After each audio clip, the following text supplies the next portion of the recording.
Good Ganapathi Rao, చాలా కాలంగా పట్టుకోవాలనుకుంటున్న ఈ దొంగను పట్టుకున్నావు. గుడ్.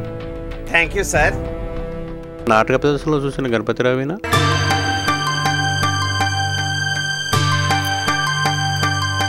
చాలా చురుగ్గా పనిచేస్తున్నావు. నీ గురించి పై అధికారులకు తప్పకుండా చెబుతాను. చాలా సంతోషం సార్.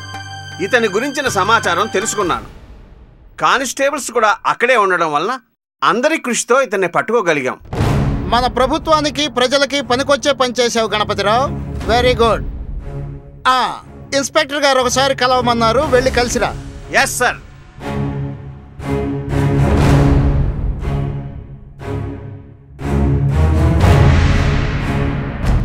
మిస్టర్ గణపతిరావు సార్, మీ నీతి నిజాయితీ బ్రిటిష్ ప్రభుత్వం మెచ్చుకుంటుంది. Thank you sir.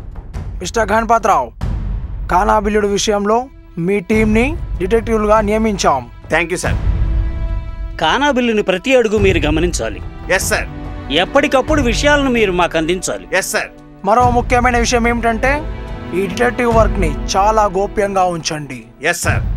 కానా బిల్లుడు గురించి పూర్తి సమాచారం ఇందులో ఉంది. And take this. Thank you sir. వచ్చే వారం నుండి పని మొదలు పెట్టాలి. అలాగే సార్. దాని గురించి పూర్తి సమాచారం 2-3 రోజుల్లో మీకు తెలియజేస్తాం. Okay sir. ఇక మీరు వెళ్ళొచ్చు. And one more thing sir, ఈ కానా బిల్లుడు చాలా క్రూరుడు. దోపిడీలే కాదు, చాలా మందిని చంపేశాడు. And is a very intelligent. 3 సంవత్సరాల నుంచి ఇతని కోసం వెతుకుతున్నాం. కనుక మీరు వేసే ప్రతి అడుగు చాలా జాగ్రత్తగా వేయండి. Yes sir. అతన్ని తక్కువగా అంచనా వేయి, చురుగ్గా ఉండండి. మీకేదన్నా సహాయం కావాలంటే సబ్ ఇన్స్పెక్టర్ని కలవండి. అలాగే సార్.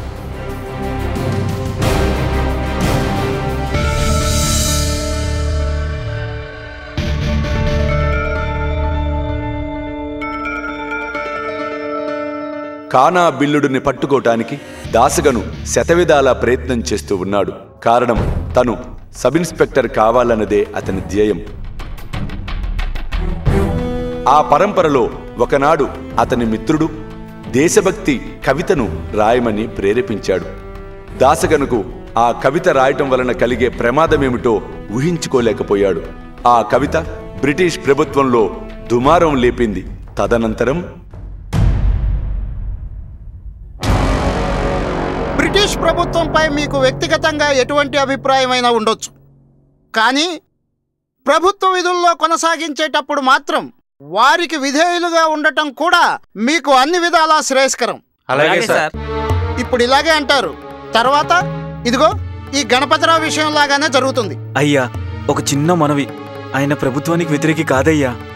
గణపతిరావు సంగతి మాకందరికీ తెలుసయ్యా, కానీ మనల్ని పాలించే అధికారులకు మాత్రం నిజాయితీ కంటే విధేయతే ముఖ్యం. రావయ్యా గణపతిరావు రా.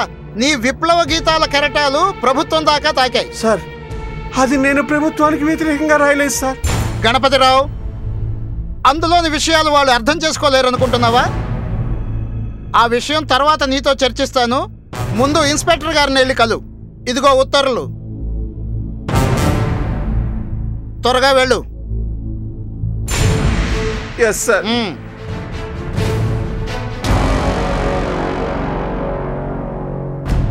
Good morning sir. Sub inspector గారు మిమ్మల్ని కలవమని చెప్పారు సార్. అవును గణపతిరావు, నీ నిజాయితీ గురించి నాకు తెలుసు. కానీ బ్రిటిష్ ప్రభుత్వానికి నీ మీద ఒక ఫిర్యాదు వచ్చింది. దీనిపై విచారించి నీ మీద తగిన చర్య తీసుకోవాల్సిందిగా నాకు ఆదేశం. ఈ విషయమై ముందు నిజానిజాలు తెలుసుకోవడానికి నిన్ను రమ్మన్నాం. అవునా సార్? అలాంటి పని నేనేం చేశాను సార్? గత కొద్ది రోజుల క్రితం నీవు శివాజీ మీద రాసిన కవిత ఆధారంగా నీవు బ్రిటిష్ ప్రభుత్వానికి వ్యతిరేకంగా పనిచేస్తున్నావని నీపై వచ్చిన ఆరోపణ. ఆ కవిత రాసింది నేనే, కానీ అది వేరొకరు అడగడం వల్ల నేను రాశాను.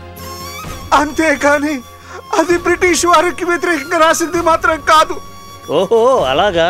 అయితే నీలోని ప్రతిభను మాత్రమే ఉపయోగించానంట. అవును సార్. అయితే మరి ఎప్పటికిప్పుడు బ్రిటిష్ ప్రభుత్వం పైన ఏదైనా చెప్పు చూద్దాం. నీ ఉద్యోగాన్ని నిలబెట్టుకోవటం కోసం ఎన్ని పాటలు పడుతున్నావో పాడు. పాడరా.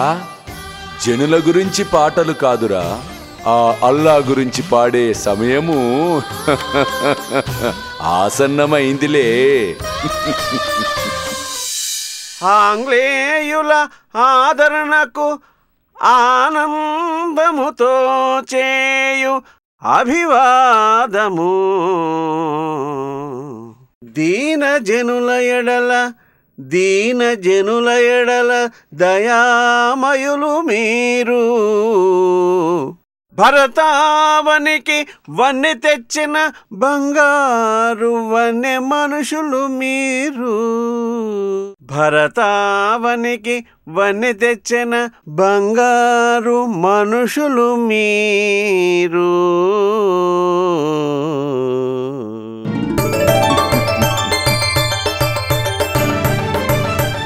శభాష్ గణపతిరావు, శభాష్.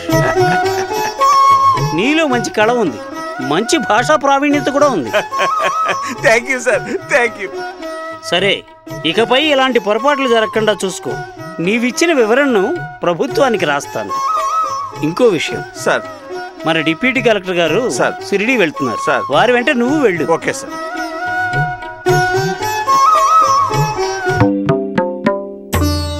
ఏదైనా పుణ్యక్షేత్రానికి వెళ్ళినా ఫలితం ఉంటుంది, కానీ వెళ్ళనని చెప్పలేను, తప్పదు కదా. పోనీలే, ఇలా అయినా పై అధికారుల దృష్టిలో పడితే పదోన్నతికి ఉపయోగపడుతుంది.